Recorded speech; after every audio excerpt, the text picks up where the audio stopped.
ये प्रोग्राम आमीन मीडिया की तरफ से पेश खिदमत है। अस्सलामु अलैकुम वरहमतुल्लाहि वबरकातुहू।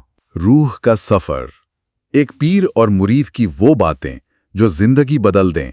आज हम सीरत वॉइस पर पेश की गई एक बहुत ही गहरी गुफ्तगू का जायजा ले रहे हैं। ये गुफ्तगू एक पीर और मुरीद के दरमियान है और इसका जो मरकजी सवाल है वो ये है कि रूहानियत का असल सफ़र आखिर है क्या। जब मैं ये सब पढ़ रहा था तो मुझे गालिब का एक शेर याद आया, हजारों ख्वाहिशें ऐसी कि हर ख्वाहिश पे दम निकले, बहुत निकले मेरे अरमान लेकिन फिर भी कम निकले। तो ये गुफ्तगू इसी इंसानी कशमकश का एक रूहानी हल तलाश करने की कोशिश करती है। ये प्रोग्राम आमीन मीडिया अहमदाबाद की तरफ से एक तज्जियाती पेशकश है। इसके एडिटर जनाब उस्मान कुरैशी हैं। ये तालीमी मकासद के लिए लिखा गया है, बगैर किसी सियासी नीयत या हत्ते इज्जत के। ख्यालात असल मुकर्ररीन के हैं, आमीन मीडिया का इन सबसे मुत्तफिक होना जरूरी नहीं। तो आइए शुरू करते हैं। गुफ्तगू का आगाज इस नुक्ते से होता है कि मुरीदी मतलब सिर्फ हाथ पर बैत कर लेने का नाम नहीं है। पीर साहब कहते हैं कि असल तब्दीली बाहर नहीं अंदर आती है। जी बिल्कुल, और माखज इसी बातनी तब्दीली को रूहानियत की बिल्कुल बुनियाद करार देता है। अच्छा जी, और इसके लिए 3 शर्तें बताई गई हैं। 3 शर्तें? जी, पहली है तकब्बुर का खात्मा, यानी खुद को बिल्कुल मिट्टी समझना, अपने आप को मिटा देना। दूसरी है नमाज का नूर, मतलब नमाज को सिर्फ एक वर्जिश ना समझा जाए बल्कि अल्लाह से एक ताल्लुक, एक राब्ता समझा जाए। और तीसरी? और तीसरी जो शायद सबसे अहम है वो है अदब, अल्लाह का, उसके रसूल सल्लल्लाहु अलैहि वसल्लम का और फिर अपने रहनुमा यानी पीर का अदब। इसके बगैर कोई अमल कबूल नहीं। ये बहुत दिलचस्प बात है कि अदब को इतनी मरकजी हैसियत दी गई है। मेरा सवाल ये है कि ये तीनों चीज़ें, तकब्बुर का खात्मा, नमाज का नूर और अदब, ये आपस में जुड़ी कैसे हैं? यही तो असल नुक्ता है।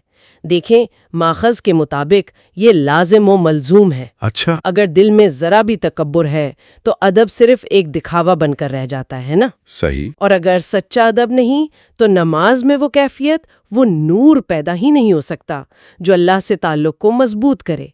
तो ये एक जंजीर की तरह है, एक कड़ी भी कमजोर हुई तो बस पूरी जंजीर टूट जाती है। समझ गया। तो जब कोई इन शराइत पर चलने की कोशिश करता है तो रूह का अंदरूनी सफर शुरू होता है, और ये रास्ता जाहिर है आसान तो नहीं होगा। जी बिल्कुल नहीं। माखिज बताता है कि उसमें कई रुकावटें हैं। जैसे कि? पहली रुकावट तो शैतान के वसवसे हैं, जिसका इलाज जिक्र और आऊज़ु बिल्लाह की कसरत है।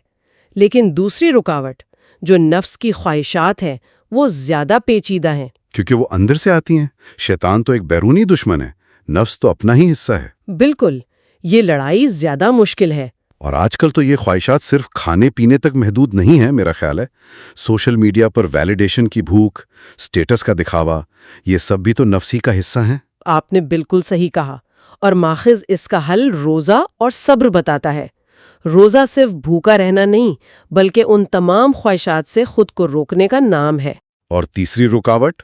तीसरी रुकावट है दुनिया की चमक दमक, और इससे बचने का तरीका ये है कि हर चीज को अल्लाह की अमानत समझा जाए, अपनी मिल्कियत नहीं। यानी जब इंसान खुद को मालिक नहीं अमीन समझता है तो उसका रवैया खुद ब खुद बदल जाता है।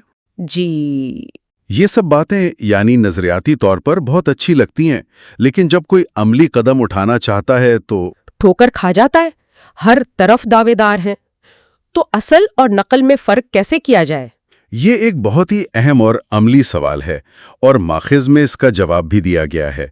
सच्चे रहनुमा की 4 वाज़ेह निशानियां बताई गई हैं। अच्छा, वो क्या है? पहली, वो शरीयत के पाबंद होंगे और लोगों को अल्लाह की तरफ बुलाएंगे, अपनी जात की तरफ नहीं। अपनी तरफ नहीं। दूसरा, वो दुनियावी दौलत और शोहरत से बेनियाज होंगे, उन चीजों की उन्हें तलब नहीं होगी। ठीक। तीसरा, उनकी सोहबत में बैठकर आपके दिल में दुनिया की नहीं अल्लाह की मोहब्बत बढ़ेगी, यानी सोहबत का असर जाहिर होगा। जी। और चौथी निशानी जो मुझे ज़ाती तौर पर बहुत मुतासिर करती है वो ये है कि वो मुरीद के गुनाहों पर पर्दा डालेंगे और तौबा की तरगीब देंगे, उसे सबके सामने रुस्वा नहीं करेंगे। ये आखिरी नुक्ता तो आज के दौर में बहुत ही अहम है, जहां दूसरों की गलतियां उछालना एक आम सी बात हो गई है। ये तो एक अच्छे डॉक्टर की तरह है जो बीमारी को ठीक करने के लिए तशखीस करता है, نہ کہ اس کا ڈھنڈورا پیٹنے کے لیے۔ بہت خوبصورت مثال دی آپ نے، یہی وہ شفقت ہے جو ایک سچے رہنما کی پہچان ہے۔ تو اس تمام سفر کا، اس ساری محنت کا حتمی مقصد کیا ہے؟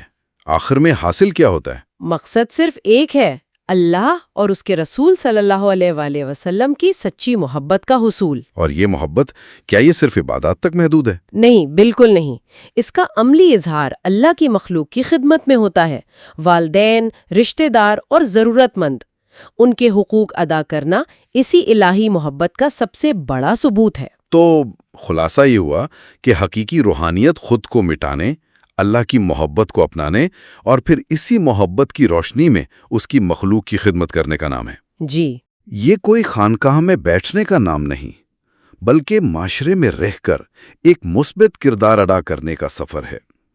شاید علامہ اقبال نے اسی مقام کی طرف اشارہ کیا تھا، خودی کو کر بلند اتنا کہ ہر تقدیر سے پہلے خدا بندے سے خود پوچھے بتا تیری رضا کیا ہے۔ اور آخر میں ہم اپنے سامعین کے لیے ایک سوال چھوڑے جاتے ہیں جو اسی گفتگو سے لیا گیا ہے۔ اگر کوئی مرید کسی سچے پیر کی تلاش کرنا چاہے تو وہ یہ تلاش کیسے شروع کرے؟ یہ وہ سوال ہے جس کا جواب ہر تلاش کرنے والے کو خود اپنے دل سے پوچھنا ہوتا ہے۔ اللہ کی رحمت آپ پر اور آپ سے جڑے ہر فرد پر لامتناہی سلامتی کے ساتھ نازل ہو۔ خدا حافظ۔